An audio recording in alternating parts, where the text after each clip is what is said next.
पिछले दिनों पाकिस्तान में सोयाबीन की वजह से पोल्ट्री की सनद में एक शदीद क्राइसिस आया। सुंडी के अंदर अल्लाह ताला ने ऐसी खसूसियत पैदा की है कि उसके अंदर प्रोटीन 60% तक मौजूद होती है और वो प्रोटीन किसी भी चीज़ की रिक्वायरमेंट को पूरी कर सकती है। अगर आप 1 करोड़ इन्वेस्टमेंट करते हैं तो आपको साल के बाद 3-4 करोड़ मिलते हैं। खवातीन हैं, ये जो कीड़े मकोड़े हैं वो घबराती हैं। क्या आपको इससे कोई घबराहट नहीं होती? नहीं, वैसे तो मुझे कभी घबराहट हुई नहीं, लेकिन तो अब एमएससी में आके मज़ीद वास्ता पड़ा है तो मुझे कोई इससे वो नहीं होती।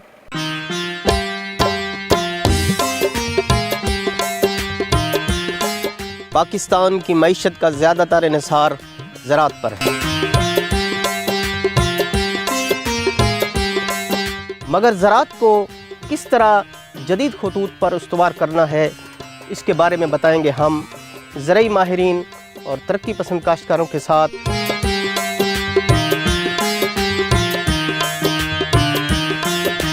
तो इसलिए जुड़े रहिए AWC एग्री के साथ।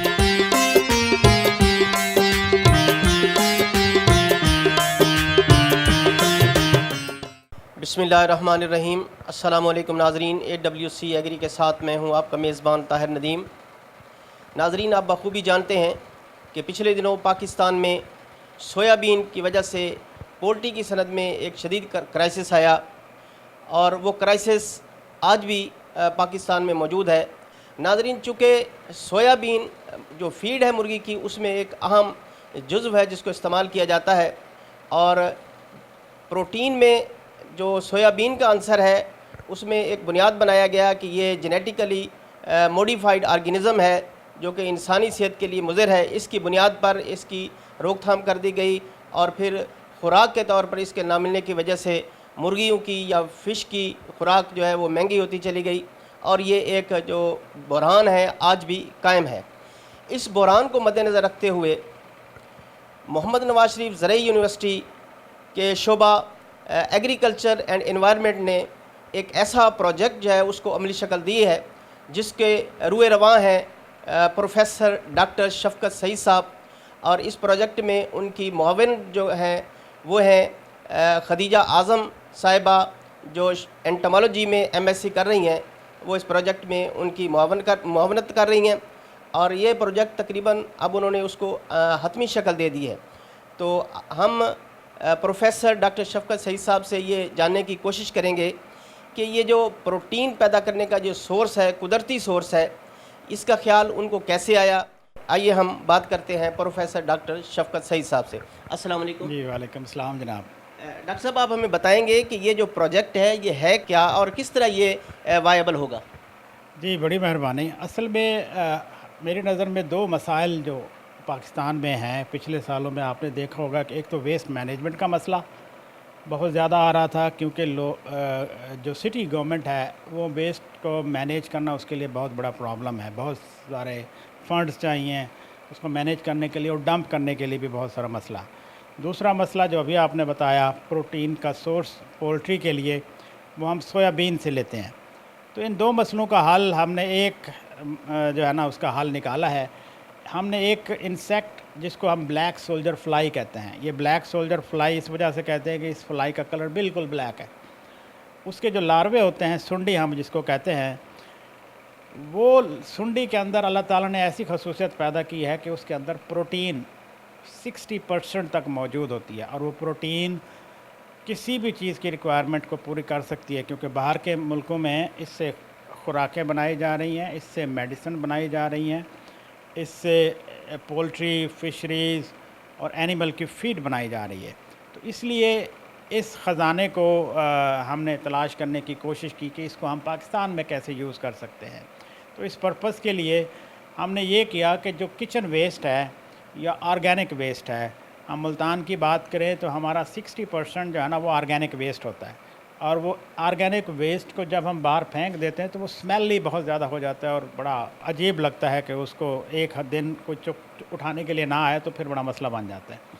तो हमने एक सिस्टम तैयार किया कि हम हर घर के लिए भी सिस्टम दे सकते हैं। जिस तरह हमने ये एक बनाया हुआ है जिसमें हमने एक गार्बेज बॉक्स रखा हुआ है और उसके अंदर ही ब्लैक सोल्जर फ्लाई के लार्वे हम डाल देते हैं। वो लार्वे उसके ऊपर फीड करते हैं और उसमें से कोई स्मेल नहीं आती। आप अब यहाँ पे खड़े हैं, आपको कोई स्मेल नहीं आ रही कि हम लैब में खड़े हैं, इवन दो ये गार्बेज पड़ा है सारा, मगर क्योंकि ये गला सड़ा जो जो गल सड़ जाता है उसको ये खाते जाते हैं ये लार्वे।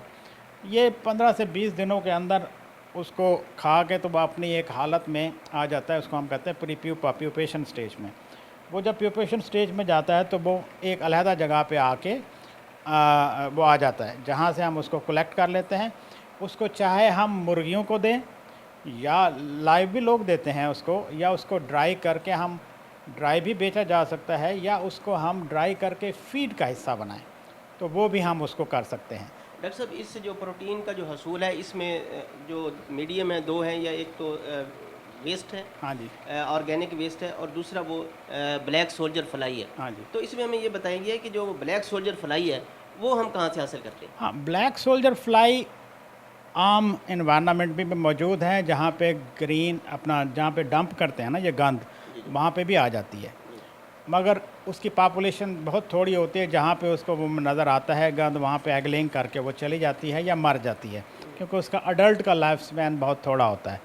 तो इसलिए हमने इसको एक कंट्रोल कंडीशन में अडल्ट की, जिस तरह या पीछे मैंने दिखाया हुआ है कि यहाँ पे हमने उसको अडल्ट को मौका देते हैं, यहाँ पे वो उड़ते हैं, फिर इस तरह का सिस्टम में हम उनकी एग लेइंग कराते हैं। वो एक खाली जगह देखती है जहाँ पे उसने अंडे देने हैं, जब वो अंडे इसमें दे देती है तो फिर हम इसके अंडे यहाँ से निकाल के हम उस गार्बेज वाले डब्बे में डाल देते हैं, वहाँ पे वो फीड करता रहता है, और जब तक वो अपनी हालत मुकम्मल कर लेता है वो लार्वे हम अलहदा कर लेते हैं। जब लार्वे अलहदा हो जाते हैं तो बाकी जो बचता है वो खाद होती है, हमारा कंपोस्ट होता है, वो ऑर्गेनिक मैन्योर है।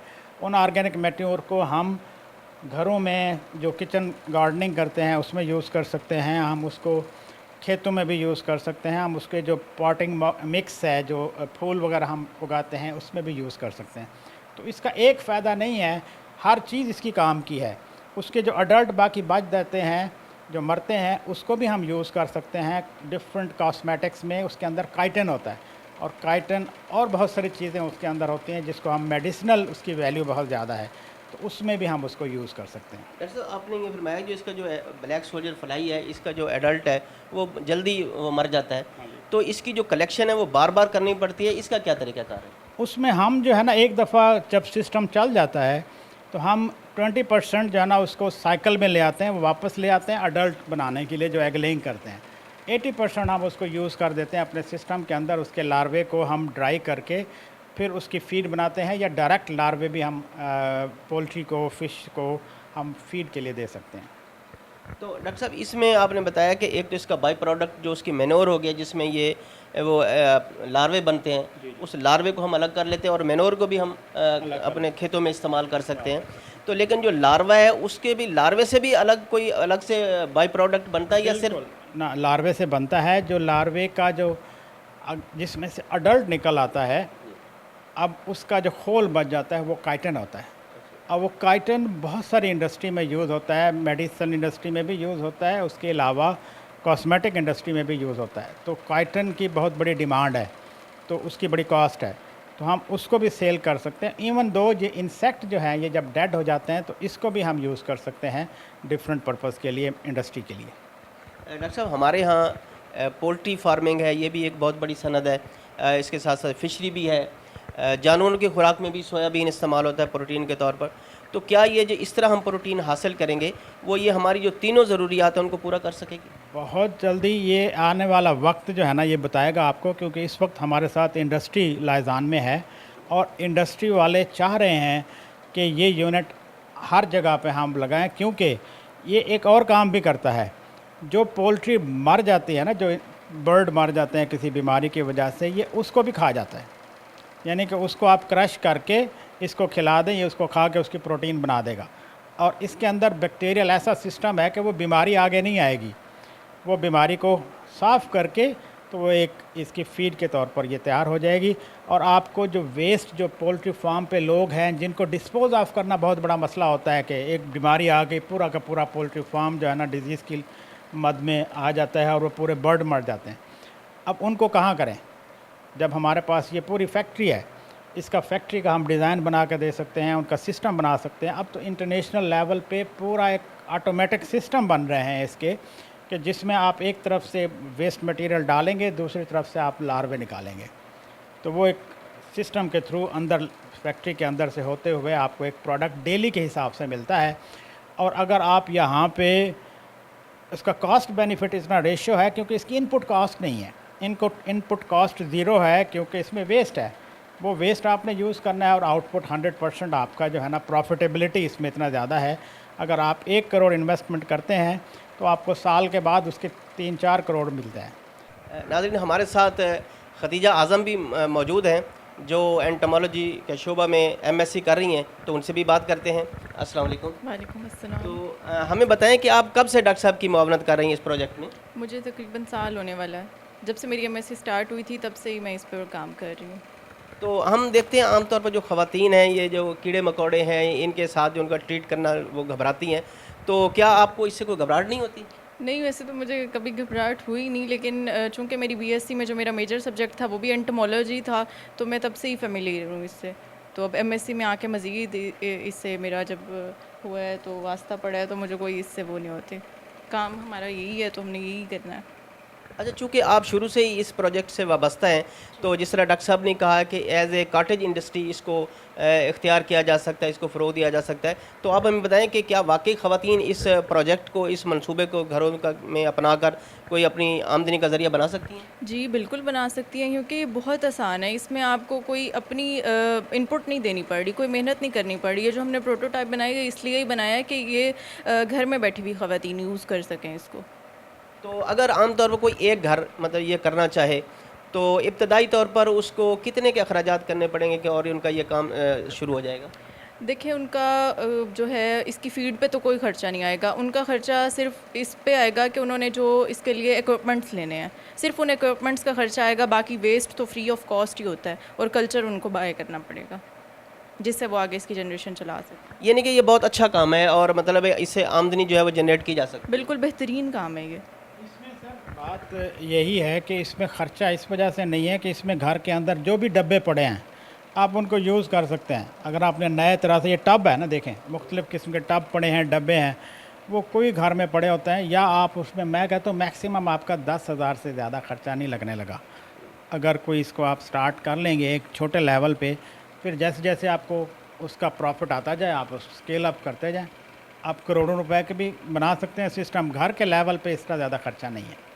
बहुत बहुत शुक्रिया डॉक्टर थैंक साहब। यू। आपका भी शुक्रिया। बहुत शुक्रिया आपका।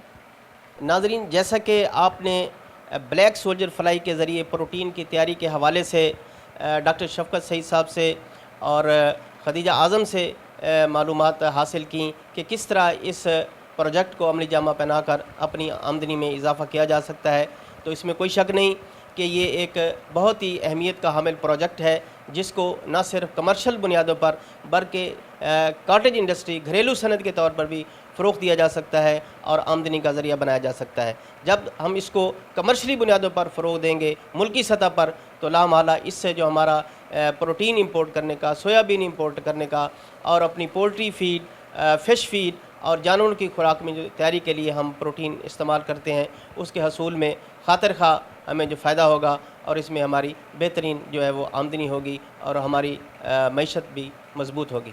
तो आज तक के लिए इतना ही। आइंदा सेगमेंट तक अपने मेज़बान ताहिर नदीम को दीजिए इजाज़त। अल्लाह निगहबान।